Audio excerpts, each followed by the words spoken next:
Welcome into Ravens Rundown. I am your host, Tom Downey, breaking down the top 5 potential impact rookies in year 1 for Baltimore. And we're going to begin with their first-round selection, Rashod Bateman out of Minnesota, the wide receiver. This one's kind of a no-brainer for me. First off, I love the pick itself. You've been searching for an outside impact wide receiver for years now. You've been trying to find a better fit in that area. I think he's a good fit as that X receiver. You try with Miles Boykin, Des Bryant. Now let's give that role to Rashod Bateman. Does he become their instant number 1 receiver overnight? I don't know, maybe not. But from an impact perspective, I got pretty high expectations for Rashod Bateman in year 1. I think he has the talent and, most importantly, has the opportunity to earn the trust of Lamar Jackson and put up the production as well. Now for their other first-round selection, Odafe Oweh, the edge rusher out of Penn State, formerly went by Jason, now going by his original first name.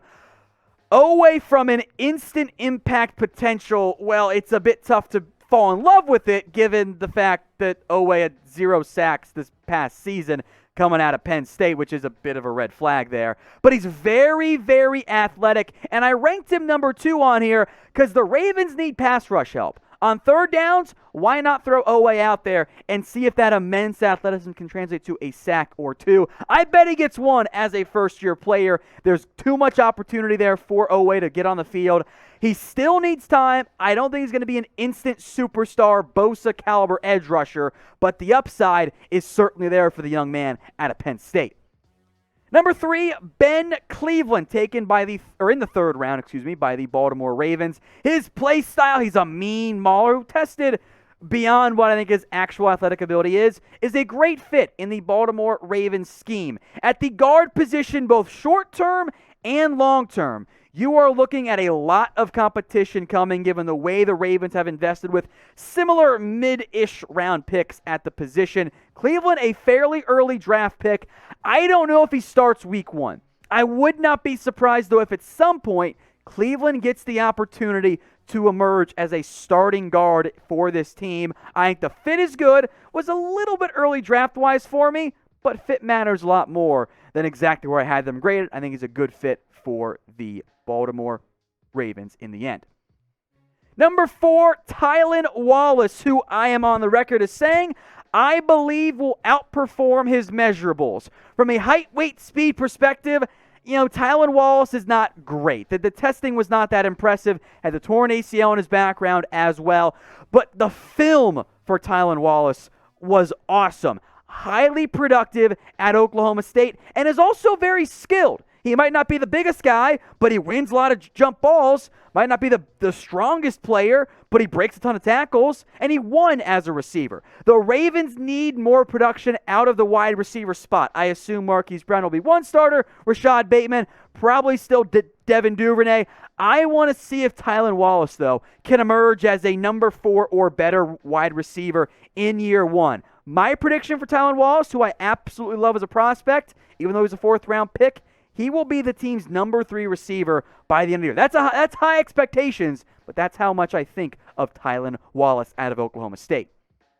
Number 5 here, Shaune Wade, the cornerback out of Ohio State, who I'm not exactly sure where he plays for this Ravens team. I think he might be a safety nickel corner hybrid, and I'm actually ranking him over Brandon Stevens, who they took out of SMU, because I think it's the nickel safety fit in the end for Wade and Baltimore.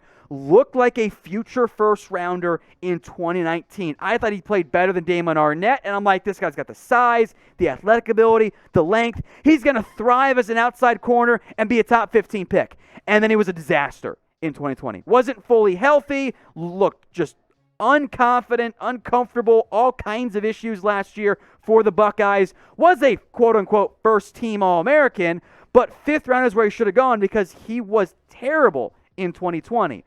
But if you can get him back on track, if he's fully healthy, I'm making a gamble here by putting Shaun Wade at 5, but the upside is still there.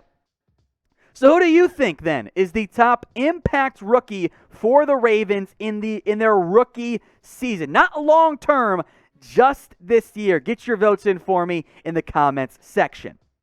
And then these are the three guys, by the way, I did not rank. Brandon Stevens, who has upside, I think will kind of be a special teamer early in year one. I like Dalen Hayes, but with the way the edge rusher depth chart is sorted out, I think he's going to be a rotation guy.